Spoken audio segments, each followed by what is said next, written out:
जय जगन्नाथ साଙ୍ଗମାନେ ଆପଣମାନେ ସମସ୍ତଙ୍କୁ ରଜ ପର୍ବର ଶୁଭେଚ୍ଛା ଜଣାଉଛି। ଆଶା କରୁଛି ଆପଣମାନେ ସମସ୍ତେ ଖୁସିରେ ଥିବେ। ତ ଆଜି କ'ଣ ହେଇଛି ନା ମୋ ବାହାଘର ପରର ପ୍ରଥମ ରଜ।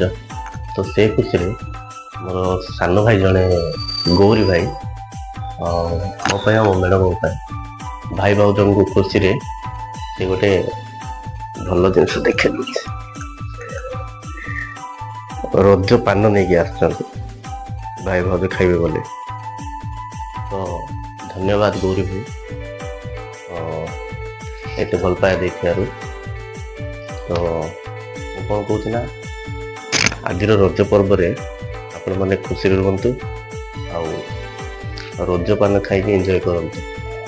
ଆପଣ କୋଉମାନେ ରଜ ପାନ ଖାଇନାହାନ୍ତି ଆଉ ଖାଇଛନ୍ତି କମେଣ୍ଟ ବକ୍ସରେ ନିଶ୍ଚିନ୍ତ ଜଣାଇବେ। ତ ଭାଇ ଭାଉଜ ପାଇଁ ତ ପାନ ଆଣି ଦେଇଛନ୍ତି, ଭାଉଜ ନାହାନ୍ତି ତାଙ୍କ ମମି ଘରୁ ପଳେଇଛନ୍ତି, ଏ ପାନ ତାଙ୍କ ପାଇଁ ପଠେଇଦେବି। ତ ଆପଣମାନେ ମଧ୍ୟ ଆଜି ପାନ ଖାଆନ୍ତୁ ରଜରେ। ତ ରହୁଛି ଆପଣମାନେ, ଧନ୍ୟବାଦ, ଜୟ ଜଗନ୍ନାଥ।